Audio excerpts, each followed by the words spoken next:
Congressman Kevin Brady, the ranking member of the House Ways and Means Committee. Good to see you again, Congressman. Tell me how this works. I was surprised that we still had normal trade relations with Russia on paper. This puts the kibosh on that, right?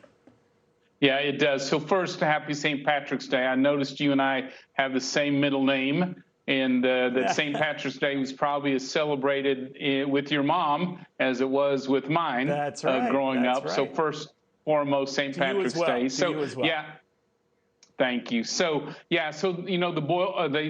ban on importing U.S. or Russian oil from last week, covers about 60% of what we buy from Russia. The rest of it is covered in these normal trading relationships. So we did that when Russia entered the World Trade Organization on the belief that they would follow the rule of law in trade. Clearly, this war shows they follow no rule of law and respect it. So I thought it was important that both parties in Congress worked together over the last 2 weeks to both ban that Russian oil, but to go further with these economic sanctions. So this will raise tariffs generally on that 40%, and that includes, big ticket items are aluminum, seafood, chemicals, including use on fertilizer, would be examples of, and wood veneer products, frankly, is what we tend to buy from Russia. This bill, though, unlike Canada, where they just slapped flat 35% tariff on everything coming in from Russia, we give the administration the ability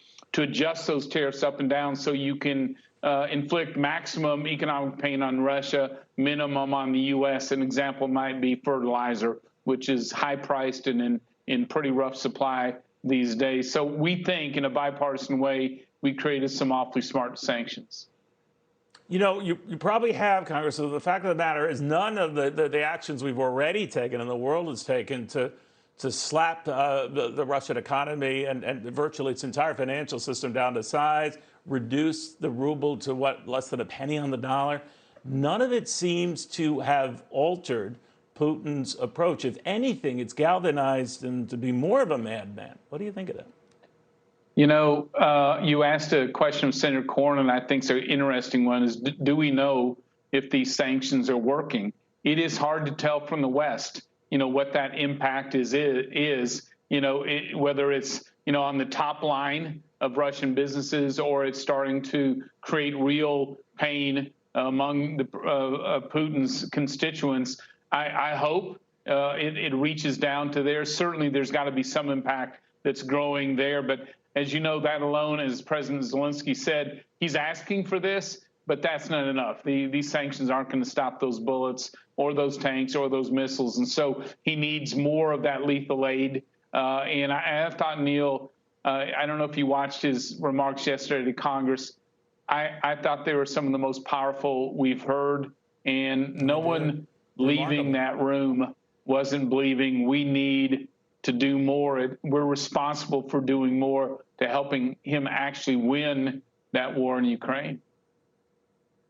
Do you, when you heard President Zelensky, of course, he was looking for air support, air power. We, promised these drones that can take down jets from the ground and shoot up and all that, but it's not what he really wants. Do you think that's changing, or do you think that he's just going to have to live with that?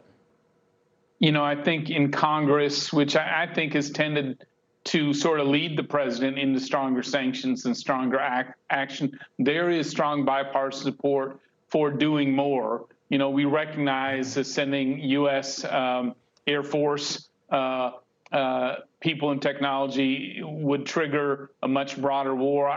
There's no support for that, but there is support for dramatically more of what he called the alternative yesterday, which is, aircraft, air-to-missile defense systems, lethal drones, other issues. It seemed to me America and our allies should be flooding the zone for him with that type of equipment. I think we could help him. And the only way you negotiate a true settlement is if you are winning or prevailing in the field itself. And so I'd like to see us do more in a smart way. Got it. Congressman, good seeing you again. Have a good St. Patrick's Day. Good to see you, Neil. Take care.